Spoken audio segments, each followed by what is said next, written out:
ছাত্র জনতাকে শান্ত থাকার আহ্বান জানিয়েছেন ঢাকা বিশ্ববিদ্যালয়ের অধ্যাপক ডক্টর আসিফ নজরুল। গত রাতে এক ভিডিও বার্তায় বিজয়ের পর এমন ঘটনা মানুষের মনে নেতিবাচক ধারণা তৈরি করবে বলে জানান তিনি।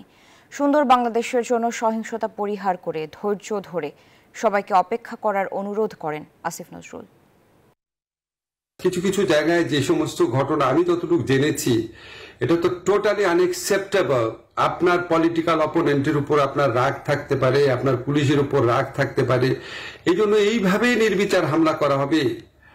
আর আজকে একটা কথা আপনাদের মনে রাখতে হবে, পুলিশের যারা সদস্য তারা অনেক ছোট চাকরি করে, পুলিশের সবাই খারাপ কাজ করেছে আর আমরা সবাইকে দোষ দিয়ে দেবো, এটা খুবই ভুল, খুবই ভুল। সবাই অত্যাচার করে নাই, অনেকে বাধ্য হয়ে করেছে, তারা নিচের লেভেলের অফিসার, উপরের লেভেলের অফিসারের কথা শুনতে হয়, নাহলে চাকরি থাকে না। তো আপনাদের তো এই জিনিসগুলো বুঝতে হবে। আপনি নির্বিচারে সমস্ত পুলিশের উপর আক্রমণ করবেন, এটা কিভাবে অ্যাকসেপ্টেবল হতে পারে? আজকে আমি সংখ্যালঘু সম্প্রদায়ের উপর আক্রমণের ঘটনা শুনেছি, আমার পরিচিত সার্কেলেই 2-3টা ঘটনা শুনেছি, এটা একটা টোটালি আনএক্সেপ্টেবল জিনিস।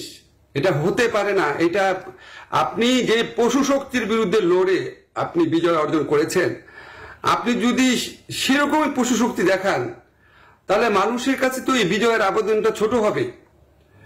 আমাদের এই আন্দোলনে সকল ধর্মের সকল সম্প্রদায়ের মানুষ ছিল। আমি শুধু আবেদন করব, প্লিজ এই ধ্বংসযজ্ঞ বন্ধ করেন, এই লুট বন্ধ করেন। এখন যা ভাঙছেন এগুলি আমাদের সব রাষ্ট্রীয় সম্পত্তি। আমার রাষ্ট্রের পুলিশ না থাকলে আপনি বাসায় থাকতে পারবেন?